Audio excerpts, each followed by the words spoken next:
Justine, le laboratoire de création et de recherche sur l'interactivité dans les arts vivants est de retour pour une 8e édition.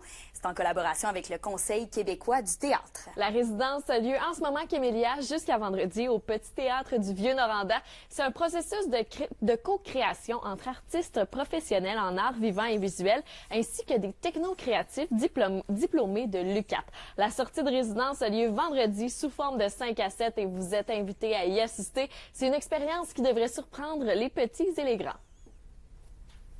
Ce qui est le fun, c'est qu'on s'est associé avec les éditions du Quartz. Donc, chacun des œuvres est inspiré de textes de la région, d'auteurs et d'autrices de la région. Il y a 4 explorations fabuleuses, on peut même dire 5. Là. On est dans l'univers des hologrammes, aussi de tout ce qui est des scénographies interactives. Tu te déplaces, il y a des choses qui changent. Il y a un bouffon qui explore l'univers de l'intelligence artificielle, donc qui fait un duo avec l'intelligence artificielle. Puis aussi, on est dans tout ce qui est univers un peu plus techno. Aussi, ce qui est intéressant, c'est d'année en année, il y a une centaine de personnes qui viennent, mais les enfants, c'est ceux qui triplent le plus parce que ils aiment ça. Boum, ils font quelque chose, puis là, ça interagit. Donc, c'est vraiment pour tout public.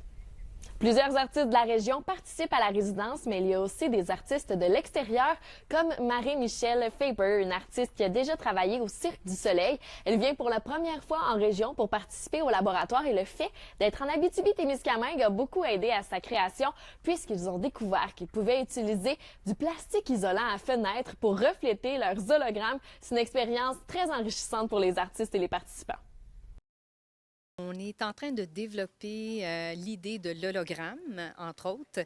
Ici, où est-ce que vous pouvez voir un appareil de cirque qui est utilisé d'ailleurs par mon frère Jean-François et qu'il manipule normalement comme de la jonglerie et que là, on utilise le côté art technologique à faire des hologrammes avec. Le fait qu'on travaille avec une équipe qui a les compétences dans les arts créatifs de technologie, ça nous permet de développer nos idées créatives avec des gens qui ont justement les compétences. Puis c'est un bel échange. J'appelle ça une belle danse.